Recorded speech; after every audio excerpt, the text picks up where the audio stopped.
Folks, it's real hard for me to talk in the shadow of 7 of my brothers and sisters who were murdered at Camp Liberty, to the 47 who were killed at Camp Ashraf. Knowing those documents that we talked about, the Status of Forces Agreement, were worked by General Dave Phillips and myself.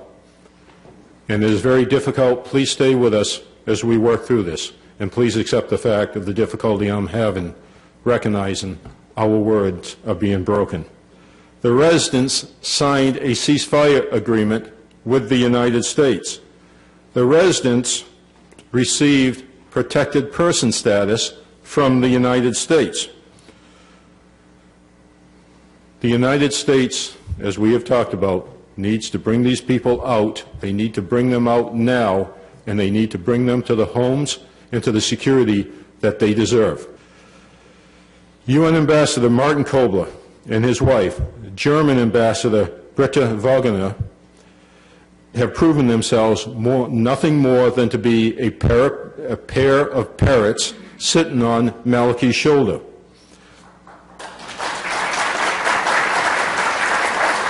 I have also analyzed Malachi must be the best ventriloquist in the world, because no matter how far away he gets, every time Martin Kobler opens his mouth, Malachi's words come out.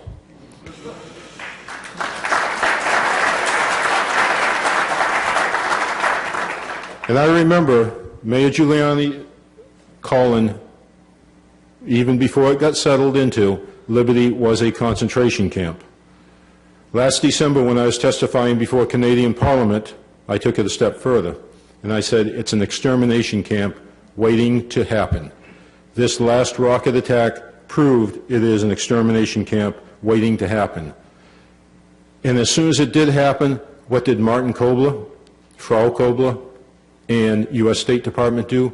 They called upon State Department, they called upon the Malachi government to do an investigation. And as our friends have seen a letter I recently sent to them, Malachi does not investigate Malachi any more than Malachi steals, Malachi pays for what he can steal. The only nation able to do this attack, the only organization able to do this attack in that region was the Iranian Quds Force, backed by the Malachi military. That precision, putting those rockets into that camp, it wasn't an adjustment of fire. The first rocket started hitting. That took a professional military organization.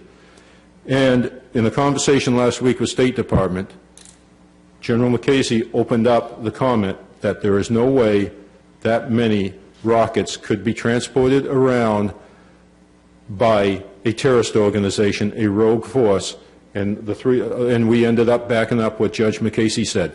That had to be a professional military organization, and it had to be backed up by the Iraqi military, and it had to be done on the real estate of either Camp Victory or Camp Liberty.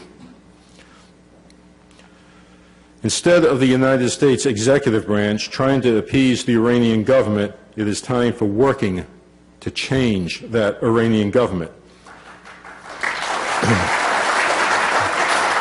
It is time for the U.S. executive branch to stop praising Malachi.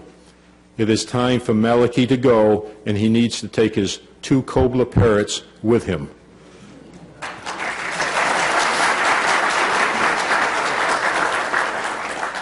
And Judge McCasey recently pointed out the comment State Department made that they take this attack very seriously. We need resolution. We need it now. It is time for the U.S. leaders to return to the lessons of Sam Houston and realize that democracy can be successfully built after a tyranny and the regime of tyranny is removed. This brings us to another comparison. Sam Houston was not after power in Texas. He was after democracy in Texas. Marian Rajavi and the MEK is not after power in Iran. They are after democracy in Iran.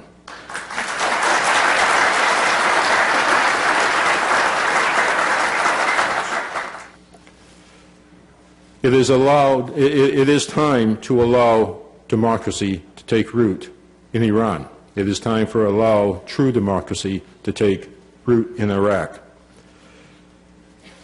To my brothers and sisters